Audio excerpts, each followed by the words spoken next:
Les rebelles du M23 sont responsables de graves violations de droits de l'homme et du droit international humanitaire dans l'Est de la République démocratique du Congo. Une conférence débat autour de la question a eu lieu à l'université de Kinshasa. 2 membres du gouvernement ont tourné dans les provinces pour sensibiliser les jeunes à s'enrôler massivement dans l'armée. Voilà tout pour les titres. Mesdames, Messieurs, bonjour et bienvenue à cette édition d'information.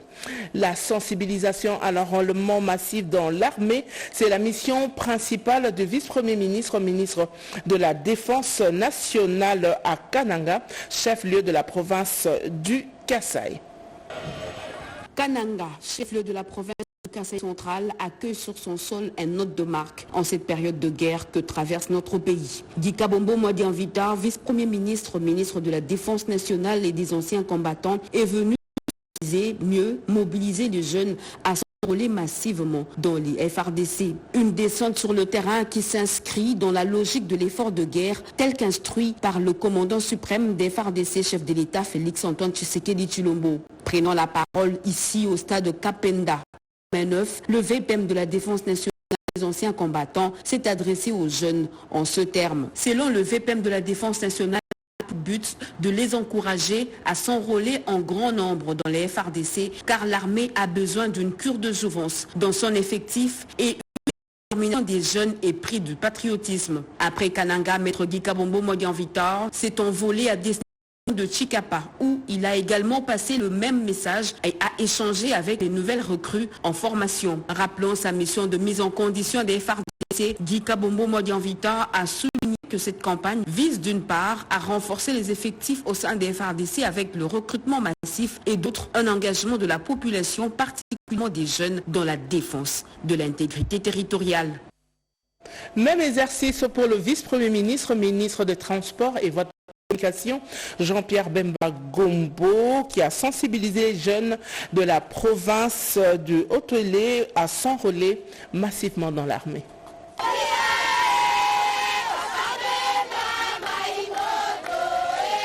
C'est dans un aéroport national Matari pris d'assaut par les forces politiques et socio-professionnelles que le vol du vice-premier ministre et ministre des Transports et voies des communications s'est posé sur le tarmac ce mardi 18 février 2025. Au bas de la passerelle, le gouverneur Jean Bakomito Gambou et le comité restreint de sécurité ainsi que d'autres personnalités. Après l'accueil, le cortège de Jean-Pierre Bemba Gombo se brale le Sreville où, au rond-point Patrice Emery Lumumba, après les mots de bienvenue du gouverneur Jean Bakomito, il s'adresse à la population venue nombreuse. Félicitations à l'autorité provinciale pour la mobilisation, indique-t-il, avant d'être venu sensibiliser les jeunes à s'enrôler massivement dans l'armée afin de soutenir les chefs de l'État et les forces armées de la RDC dans leurs efforts pour la défense de l'intégrité territoriale et la souveraineté de notre pays. Ici 18 ans, Awa, na Haut-Uélé, même 100 000 armée abisso à lobby comme armée monene.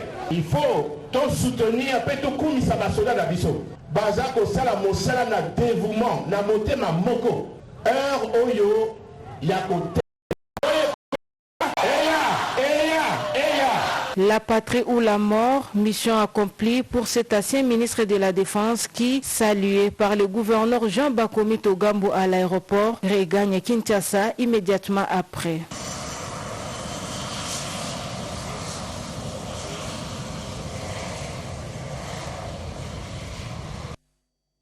Poursuite de la campagne de don de sang à travers la ville-province.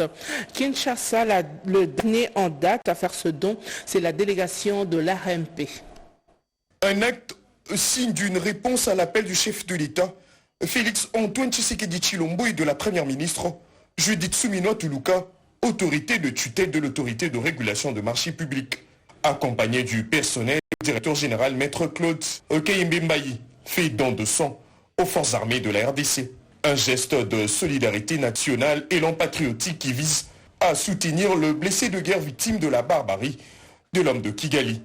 Nous faisons ce premier geste pour répondre à l'appel du chef de l'État et de notre tutelle, la première ministre, chefs de gouvernement, parce que nous sommes déterminés à les aider de manière indirecte à l'est du pays. Par cette symbolique, l'ARMP encourage les autres institutions à emboîter le pas en guise de soutien aux militaires engagés au front pour la défense de la mère patrie, menacée par une guerre injuste imposée à la RDC pour des raisons économiques. Deux cadres et agents qui tour à tour posent le même geste et se disent fiers de l'avoir posé. Notre directeur général, Maître Claude Kayembe, a relayé le message du gouvernement de la République pour les dons bénévoles de sang au profit de nos vaillants combattants qui sont à l'Est. Pour ceux qui ne sont pas encore passés ici, nous vous invitons. J'encourage l'initiative du DG qui nous a amenés ici pour faire un don de sang, encourager les FARDC et donc sauver la vie. Pas un seul centimètre ne sera cédé. Le Congolais font bloc derrière le chef de l'État Félix Tshisekedi pour buter dehors l'ennemi du pays de Lumumba. Dans la province de la Chopo, la population a répondu positivement à l'appel du ministre de la Santé publique en faisant un don de sang. La population et les autorités provinciales de la Chopo témoignent de leur soutien aux forces armées de la République, Ouazalendo et la population victime de l'agression rwandaise. En ces jours de solidarité nationale, une campagne de collecte de dons de sang est lancée à l'initiative du gouverneur Paulele Dongolale Babonga pour soutenir les populations affectées par la guerre à l'est de la République démocratique du Congo. Cette initiative répond à la guerre d'agression menée par le Rwanda et ses alliés, causa de lourdes pertes humaines, déplaça de nombreuses familles et laissa des blessés nécessitant des transfusions sanguines urgentes. La ministre provinciale de la Santé, son équipe, ainsi que le gouvernement provincial accompagnent également l'initiative. Les hommages les plus différents au président de la République, chef de l'État, son Excellence Félix Antoine Tshisekedi Tshilombo, pour ses efforts de rechercher des solutions idoines pour la restauration de la paix sur toute l'étendue de la République démocratique du Congo et en particulier à l'Est dont la population subit des atrocités de la guerre nous imposée par le Rwanda et ses marionnettes M23.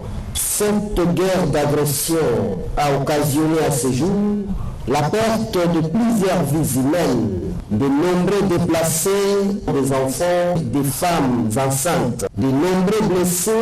La plupart de ces blessés ont un besoin crucial de sang pour être sauvés. Il s'agit ici d'un besoin urgent et vital pour nos frères et sœurs en détresse. Au nom de la solidarité nationale, les Tchokolaises et Tchokolais s'engagent à donner leur sang pour sauver les vies de nos compatriotes qui sont dans le besoin. Le gouverneur a encouragé la population à devenir des donneurs réguliers car la solidarité sauve de vies.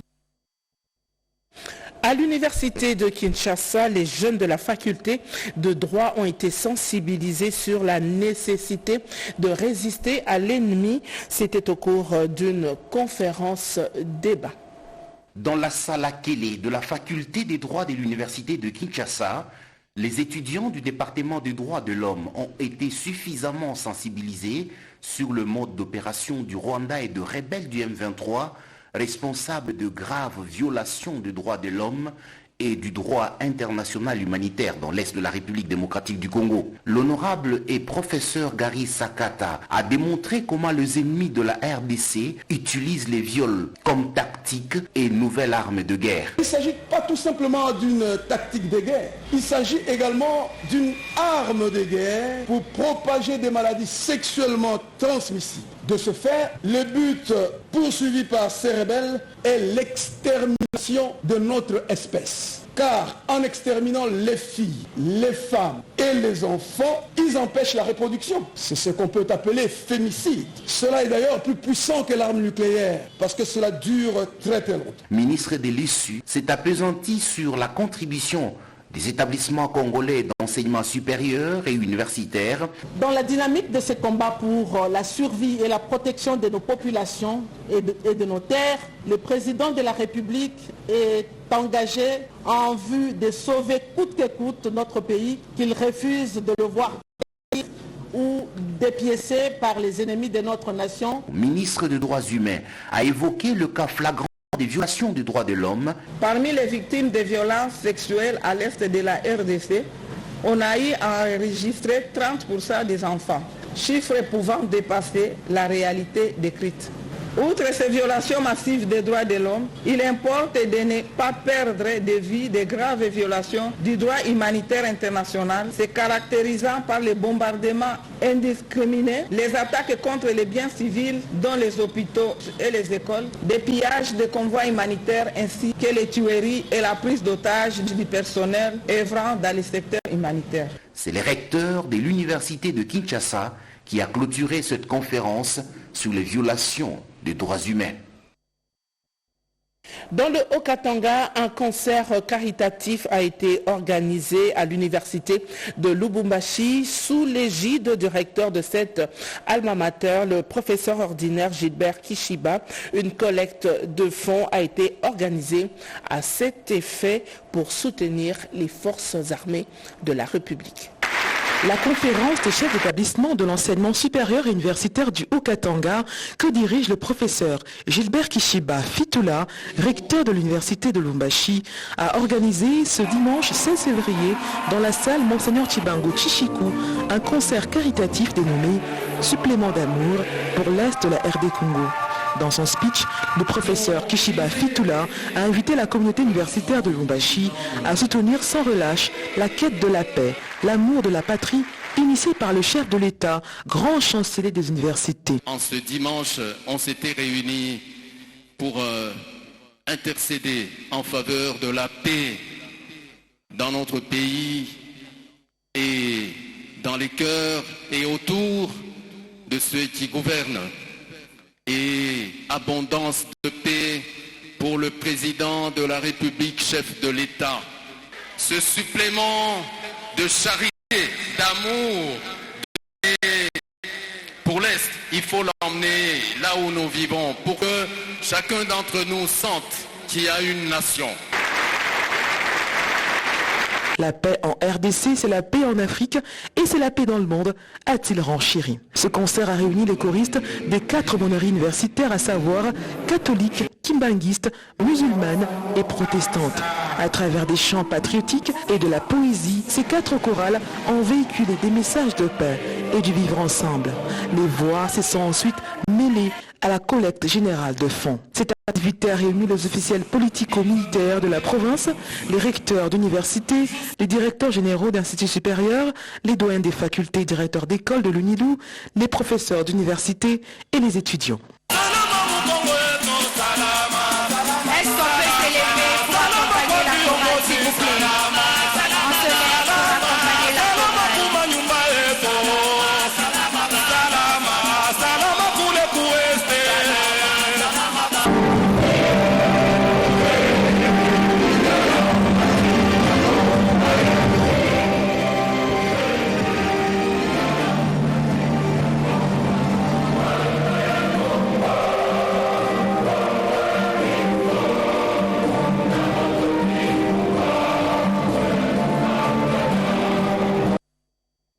Autre chose à présent, pendant 4 jours, 700 membres des comités locaux de sécurité de 24 communes de la ville-province Kinshasa et chefs de quartier vont réfléchir autour d'un atelier sur la gouvernance sécuritaire au sein des entités. Cet atelier a ouvert ses portes hier. Au total, 700 apprenants, tous membres des comités locaux de sécurité issus de 24 communes de la capitale congolaise, y compris tous les chefs de quartier, auront accès à cette formation sur la gestion de leurs entités et la sécurisation de la population. Cette série de formations va accueillir plusieurs récipiendaires appelés à la maîtrise des notions standards autour du thème gouvernance sécuritaire. Cet atelier, qui se veut également un cadre de partage d'informations et d'expériences, comprendra 2 sessions, une façon de responsabiliser les parties prenantes à s'impliquer pour la sécurisation de leurs communautés respectives.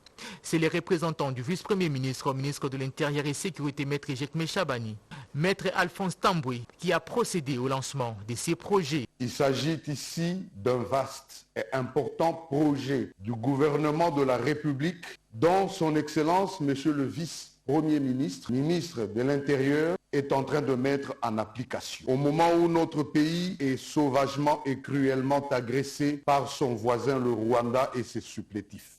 Nous dédions donc cette session de formation à tous nos vaillants FARDC et Ouazalendo qui payent chaque jour le prix fort pour défendre la patrie. Geste apprécié à sa juste valeur par les chefs des quartiers présents à ces forums. Nous avons aujourd'hui les acquis. Dès que nous serons au retour dans nos entités territoriales respectives, chacun de nous doit faire la restitution au niveau de la base. Cette formation va s'étendre dans toutes les grandes villes du pays et elle se tient en prélude de la cérémonie officielle consacrée au lancement de la vulgarisation des textes logos sur la création, l'organisation et le fonctionnement des comités provinciaux et locaux de sécurité au Palais du Peuple de Kinshasa. Dans le secteur de la santé publique, l'hôpital pédiatrique de Kalembelembe et la clinique Ngaliema doté de nouveaux couveuses et autres kits médicaux. Ces matériels est un don du fonds de promotion pour la santé. Les derniers essais techniques pour se rassurer du bon fonctionnement de cette nouvelle couveuse. Elles sont au total remises à l'hôpital pédiatrique de Kalembelembe par le fonds de promotion pour la santé. Outre ces couveuses, l'hôpital vient aussi de bénéficier d'un appareil photothérapie, d'une table chauffante et aussi d'une boîte d'accouchement. Des matériels remis pour une meilleure prise en charge des nouveau-nés afin de réduire la mortalité néonatale. Ces équipements vont nous aider pour la meilleure prise en charge de nos nouveau-nés. Voilà, les besoins se présentaient vraiment réellement, oui. Après l'hôpital de Kalembelembe, la délégation du Fonds de promotion de la santé a pris la direction de la clinique Ngaliema pour le même exercice. Ici, 12 couveuses, une table chauffante et 2 appareils photothérapiques ont été remis. Des nouveaux kits qui viennent de révolutionner la prise en charge des nouveau-nés. La clinique Ngaliema en néonatologie, on reçoit beaucoup de bébés. Ça nous aidera encore plus de recevoir de bébés venant de l'extérieur pour leur donner des soins adéquats. Depuis un certain temps, nous souffrons beaucoup par manque de couveuses. Des fois, il y a des prématurés qui viennent de l'extérieur. Par manque de couveuses, on les retourne. Vraiment, voir ces dons. Vraiment, nous vous remercions. Ça nous va droit au cœur, donc nous allons travailler maintenant dans de bonnes conditions. Nous disons merci au chef de l'État, merci au Fonds de promotion de la santé. En tout cas, que ça ne s'arrête pas ici. Le Fonds de promotion pour la santé que dirige Mika Niembo Marius rassure que d'autres formations hospitalières seront servies dans les tout prochains jours. Dans le secteur minier, découvrons cet arrêté ministériel portant statut dans les zones rouges des sites miniers de Massissi et de Calais. Les sites miniers de Roubaya et de Niabibwe, classés zone rouge, ainsi en a décidé le ministre de Mines, Kizito Pakabomba Kapinga Mouloumé, au terme d'un arrêté ministériel signé le 12 février 2025. Cette décision intervient dans le contexte des conflits armés dans l'est du pays. Elle vise ainsi à répondre aux enjeux sécuritaires et économiques. Il s'agit notamment du contrôle de ces sites miniers par les M23 pour son financement avec l'exploitation illégale du coltan et de la cassitérite, de l'appui logistique et militaire extérieur rapporté par l'ONU, des violations de mécanismes régionaux, des certifications de la SURGEL et des directives de l'OCDE en matière de traçabilité. Cet arrêté charge les responsables du cadastre minier, du CESC et du CEMAP à prendre des dispositions pratiques d'audit indépendant, de la surveillance et d'application de cette décision sous la coordination du secrétariat général aux mines. La province de l'Équateur et la société Classico Salou ont signé un protocole d'accord pour doter la province d'une centrale électrique sur base de l'énergie solaire. Ces contrats, une expression de la volonté politique du gouverneur Boloko Bolumbu Bobo, rentrent dans le cadre de la vision du chef de l'État, Félix Antoine Tshisekedi Tshilombo, garant du bien-être des Congolais. Tout a commencé par la signature du protocole d'accord et ensuite la remise du contrat entre la province de l'Équateur, représentée par le gouverneur Boloko Bolumbu Bobo, et la société Classico Sarlu, représentée par son directeur gérant, M. Abbas Daï. Après cette cérémonie de haute portée, M. Mohamed Ayoub, l'associé de cette société, s'est exprimé en ces termes. Je voulais remercier son Excellence, le gouverneur Boloko Bolumbu Bobo, pour son accueil chaleureux à notre délégation. On a constaté vraiment le besoin réel de l'énergie électrique. Et c'est pour cela qu'on vient de signer le premier contrat dans notre protocole d'accord avec les autorités de la province, ce qui concerne la construction de 3 stations d'énergie solaire. Nous rassurons la population que le travail sera très bien fait et avec les normes internationales. La signature de ces contrats qui va booster le développement de la province de l'Équateur s'est déroulée en présence du vice-gouverneur Thomas Boyingue, l'élu du territoire d'Ingende, Boloko Djema Clarisse, du ministre de l'Énergie, du directeur de cabinet du gouverneur et autres autorités de la province concernées, mais également en présence de la délégation de consultants internationaux en management de projet conduite par M. Aline Ben Sagbozé. Pingui Namao, Gédéon Kola et Alain Gala les ont assistés. Lucie Lavie Chitsenda prendra le relais à 13h30 sur ce plateau pour la grande édition de la mi-journée. D'ici là, portez-vous bien.